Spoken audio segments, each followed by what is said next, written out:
जय श्री राम साथियों कैसे आप लोग। आशा करते हैं आप लोग बहुत अच्छे होंगे। आज आप अपने सभी कार्य समय से पूरा करने में सफल होंगे। आपको कार्यों में किसी अनुभवी की राय लेना फायदेमंद रहेगा। साथ ही बताया गया कि जीवन साथी के साथ अपने रिश्तों को लेकर के आप ज़्यादा ही भावुक होंगे और आपको अपनी भावना पर थोड़ा काबू रखना चाहिए। अगर बात करें कारोबार की तो कारोबार में आपको फायदा होगा, लेकिन आपको अपने खर्चों पर भी अभी भी अधिक से अधिक कंट्रोल बना करके रखना पड़ेगा। बात है आज आपके दाम्पत्य रिश्ते में जो मजबूती की बात चल रही थी, तो वो भी आपकी मजबूती अवश्य आएगी। आप बिल्कुल भी परेशान ना हो। और बताया गया कि जो आज के जैसे दिन है, जो आपका जिसको बोलते हैं कि आपका जो अधिकार किसी चीज पर आपका बहुत अच्छे से रहेगा, लेकिन आप लोग इस समय को बिल्कुल भी ऐसी जगह पर आप लोग न व्यतीत करें कि आपका जो कीमती वक्त है उसका फिर आपको कहीं पछतावा हो। बात समझ रहे हैं? तो साथियों, जैसे आपको अपने कार है, कोई कार है, ठीक है, तो अपने कार में ना किसी अनुभवी की आपको आवश्यकता पड़ेगी।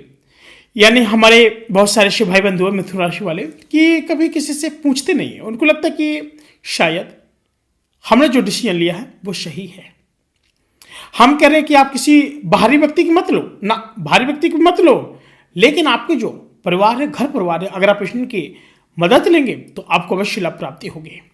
साथ ही बताया गया है कि आज का दिन अधिकतर आपका समय आध्यात्मिक धार्मिक गतिविधि में व्यतीत होगा और आपके व्यक्तित्व में भी सकारात्मकता का बदलाव आएगा और पारिवारिक वातावरण को और अधिक उत्तम बनाने के लिए कुछ योजनाएं आएंगी और उसमें आपको कामयाबी भी मिलेगी।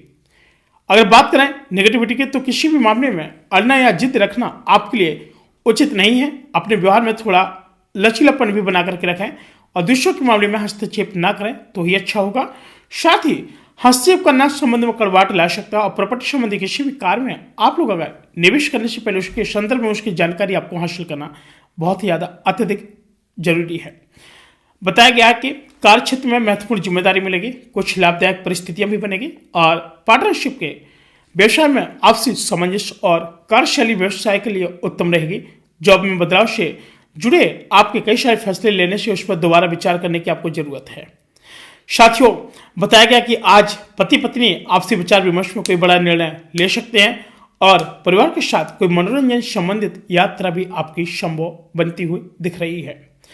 प्रेम प्रसंगों से आपकी निकटता आपकी बढ़ेगी। बात करें कब्ज और जो गैस की जो समस्या है यानी जो चल रही है, तो इसकी वजह से आपकी कार्य क्षमता कुछ अस्त व्यस्त हो सकती है।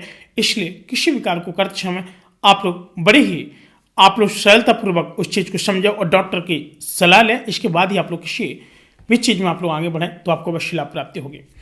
साथियों, बताया गया कि काम का बोझ रहेगा और कठिनाई आपकी बढ़ सकती हैं। साथ ही नकारात्मक और निराशा आपकी बनी रह सकती है। थोड़ा आपको इसके लिए पेशेंस रखना पड़ेगा। संकल्प शक्ति के बल पर आप परेशानी का सामना कर पाएंगे और नकारात्मक स्थितियों से बाहर निकलेंगे। जो नकारात्मक स्थितियां हैं जो बार बार बन रही थी, आप इससे अवश्य बाहर निकलेंगे। बिल्कुल भी आपको परेशान नहीं होना है।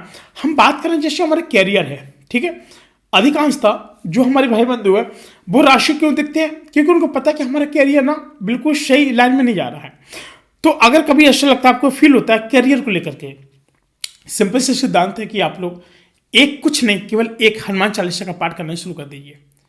बात समझ रहे? आपको इससे भी लाभ प्राप्ति होना शुरू हो जाएगी। नंबर दूसरी बात, लव की बात करें, लव लाइफ है जो आपकी, तो उसमें क्या है कि जो आपकी जो बातें हैं, लव वाली बातें हैं, तो अपने बातों को खोए रखने के लिए, रिलेशनशिप के लिए आपको वक्त नहीं मिलेगा। कार का प्रेशर, घर वालों का प्रेशर, लव लाइफ पार्टनर जो आपका है उसमें आप लोग ज़्यादा समय व्यतीत नहीं कर पाएंगे और आप चाहेंगे कि यार काश हम थोड़ा बहुत समय व्यतीत कर पाते तो बहुत अच्छा रहता, लेकिन नहीं। जब वो व्यतीत समय नहीं हो पाएगा तो फिर आपको यहाँ पे थोड़ा हेजिटेशन पैदा होगी। फिर आपको लगेगा कि मुझे ये चीज़ पहले कर लेनी चाहिए थी तो ज़्यादा बेटर रहती शायद। तो इसी के चलते आप लोग उस कार्य को भी नहीं कर पाते भली भांति और फिर अगले कार्य भी आपके छूट जाते हैं। मतलब जिस चीज़ के लिए आप चाहत बना के रख रहे हैं वो भी नहीं आपके हाथ लग रही है और जिस चीज़ को आप कर रहे हैं वो भी आपको नहीं लग रहा। क्यों? क्योंकि आपका जो मन है ना वो दो जगह पर आपका डिवाइडेड हो जाता है। आप किसी चीज़ को हासिल करना चाहते हैं, बात समझिएगा, आपसे कहा गया कि भैया जी आपको सुबह वहाँ जाना है और ये सारा कार्य करने के बाद फिर आप अपनी थोड़ी जो आपकी धर्म पत्नी है उसका थोड़ा ख्याल रख लीजिएगा और आधे पौने घंटे समय मिला आपको 2 घंटे का, उसमें काम भी करना, पत्नी से मिलना, अब आपका डाइवर्ट हो गया कहाँ पर, दो जगह पर काम हो गया। कैसा कि मुझे अपनी पत्नी को भी मिलने जाना है, उनकी तबीयत बहुत ज़्यादा खराब है, यहाँ आ रहे पत्नी के यहाँ ज़्यादा समय दे रहे, तो वहाँ पे। और फिर सबसे बड़ी जो वृत्ता जो होता है ना, वो वृत्ति जो होती है वो अधिकांशतः अपने कार्य से ज़्यादा जो हम लोग क्या करते हैं अपने पति पत्नियों पर अपने फोकस करते हैं कि चलो अगर ये स्वस्थ है तो हर चीज़ है। फिर अगली बात क्या आ जाती है कि अगर कार्य नहीं करेंगे तो पैसे कैसे क्या मिलेगा। यानी कहीं ना कहीं मतलब कई सारी चीज़ें हैं जो आजकल हमारे दैनिक चर्या में लगा हुआ है, तो हमको हर चीज़ को मेंटेनेंस करके ही करना पड़ता है। इसलिए किसी एक चीज़ पर फोकस ना करें, करें सभी पर। आपका पेट भी चलना चाहिए और आपकी पत्नी भी ठीक ठाक होनी चाहिए। बात समझ रहे हो। साथी फिलहाल आज के लिए इतना ही, मिलते हैं एक और नई वीडियो, तब तक ले जय श्री राम।